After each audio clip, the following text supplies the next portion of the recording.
You know, there is something most peculiar that I have observed in my many years of working with the human psyche, something that contradicts everything we are taught to believe about families, about love, about the conditions into which a soul chooses to be born.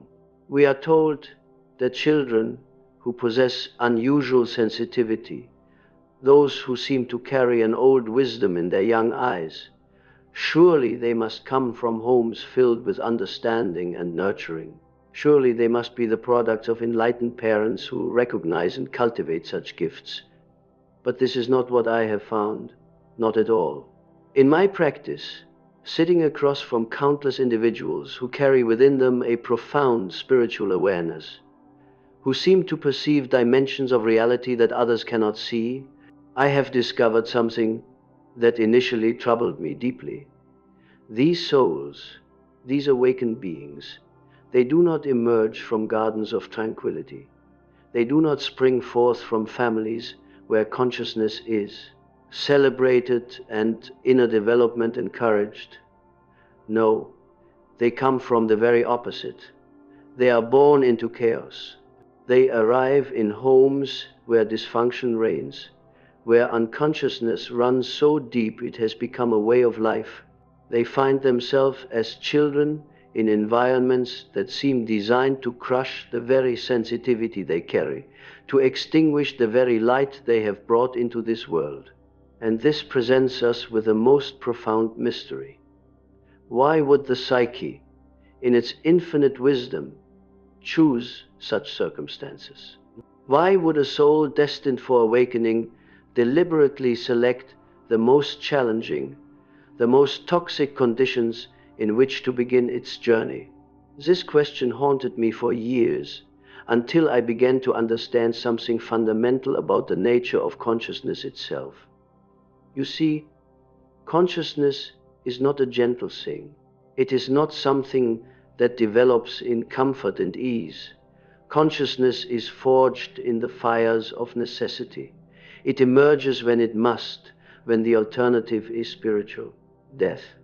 And there is no greater necessity than finding oneself utterly alone in a world that cannot see you, cannot understand you, cannot hold the truth of who you are. The child born with spiritual awareness into a toxic family faces a choice that most human beings never have to make. They must choose between their own inner truth and the version of reality that surrounds them. They must choose between preserving their authentic self or adapting to an environment that demands they become someone else entirely. Most children, you understand, they do not face this choice because most children are born with relatively normal levels of sensitivity. They can adapt to their family system without losing themselves completely. They can take on the beliefs, the patterns, the unconscious behaviors of their parents and still function reasonably well in the world. But the spiritually aware child, they cannot do this. Their nervous system will not allow it. Their soul rebels against the falseness, against the pretense, against the demand to become unconscious. And so they are faced with a terrible dilemma: conform and lose themselves, or remain true and face isolation, misunderstanding, and often cruelty. And here is where the genius of the psyche reveals itself. Because in making this choice, in choosing truth over belonging, authenticity over acceptance, these children develop something extraordinary. They develop what I call the capacity for independent consciousness. They learn to trust their own inner voice, even when every external authority tells them it is wrong. They learn to hold their center even when the ground beneath their feet is constantly shifting. This is not something that can be taught in schools or learned from books. This is something that must be lived, must be earned through suffering, through the daily practice of remaining conscious in an unconscious environment. The toxic family becomes, in a strange way, a training ground for the soul, a place where spiritual muscles are developed through constant resistance. I have watched this pattern repeat itself countless times. The child who grows up in an alcoholic home learns to read energy in ways that others cannot imagine. They develop an almost supernatural ability to sense danger, to perceive what is hidden beneath the surface. The child raised by narcissistic parents learns to distinguish between genuine love and manipulation, between authentic emotion and performance. The child who survives emotional abandonment develops an inner strength, an ability to find resources within themselves that most people never discover. They learn that they cannot depend on others for their sense of reality, for their understanding of truth.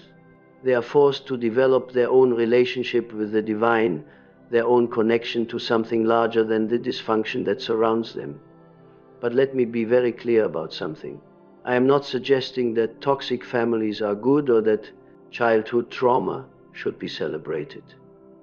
The suffering is real. The damage is profound. Many souls are crushed by these environments rather than strengthened by them. The path I am describing is not one that every sensitive child successfully navigates. What I am saying is this: for those who do survive, for those who manage to maintain their connection to their authentic self despite everything, something miraculous occurs. They become what I call twice born. They have died to their original innocence and been reborn through their own conscious choice. They have faced the darkness and found their own light.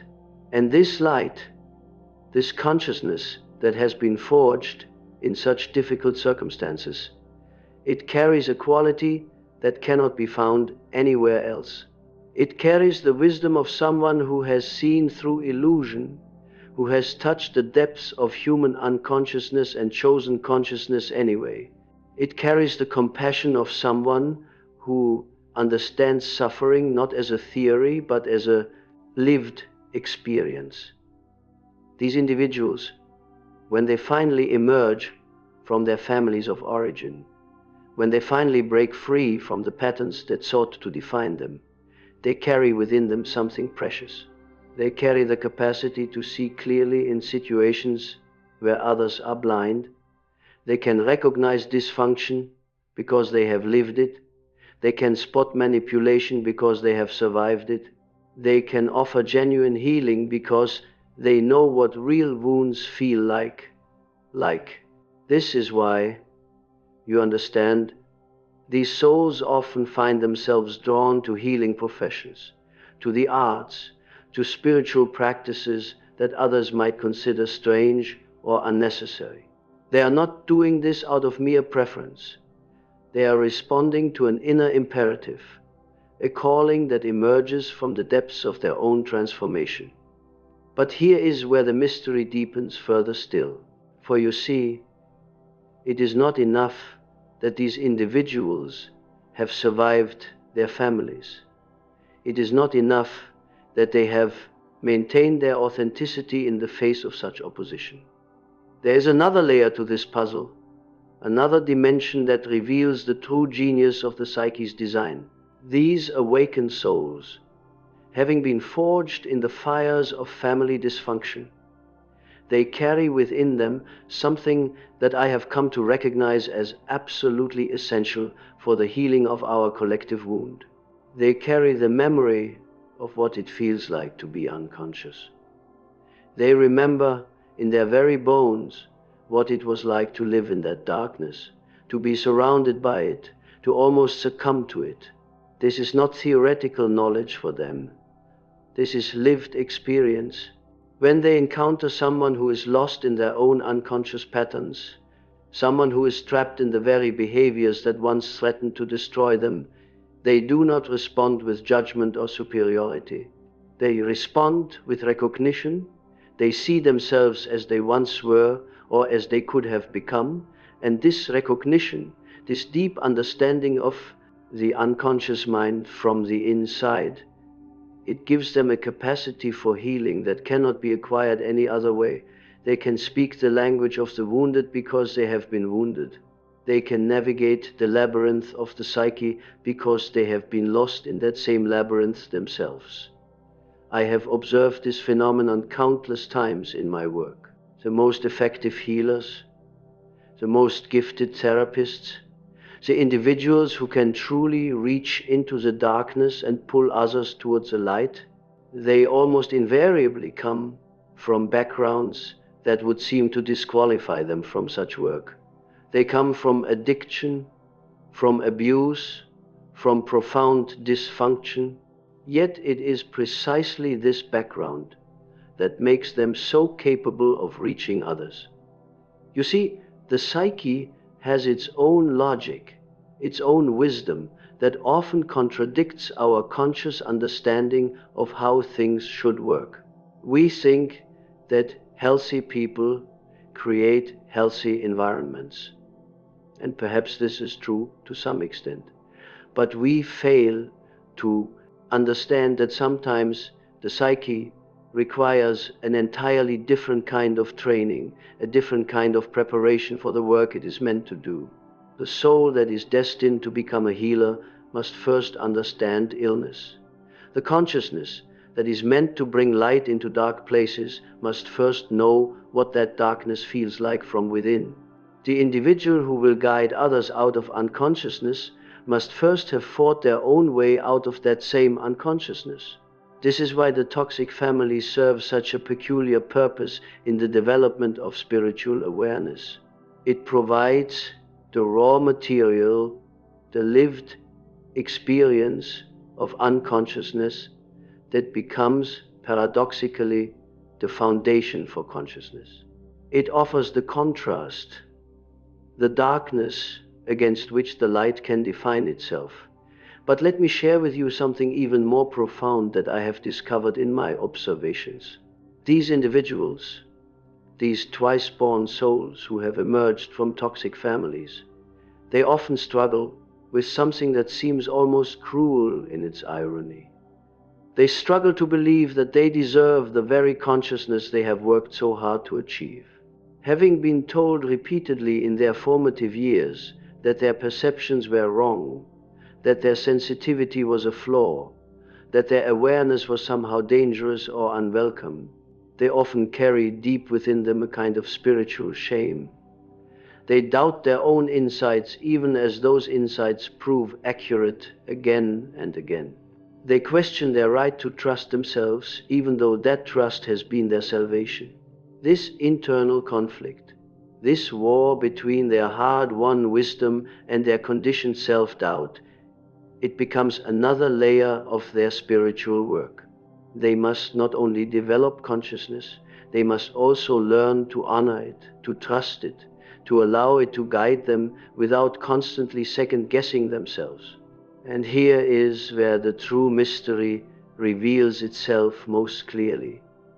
For in learning to trust their own consciousness, despite every message they receive to the contrary, these individuals develop something that I can only call faith.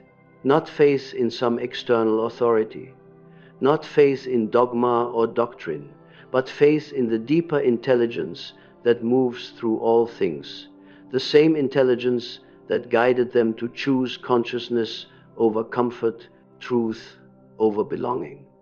This faith, born of such difficult circumstances, tested in the crucible of family dysfunction, refined through years of inner work, it becomes unshakable. It cannot be destroyed by external circumstances because it was never dependent on external circumstances. It cannot be taken away by others because it was developed in spite of others. These souls learn to walk in the world with a kind of quiet confidence that others often find both attractive and unsettling. They are not performing confidence, they are simply being authentic. They are not trying to convince anyone of anything, they are simply living from their own truth. And this authenticity, this groundedness in their own being, it becomes a beacon for others who are still lost in the darkness of unconsciousness.io usness. So you see, If you recognize yourself in these words, if you feel the truth of this strange paradox in your own bones, know that your difficult beginning was not a mistake, it was preparation.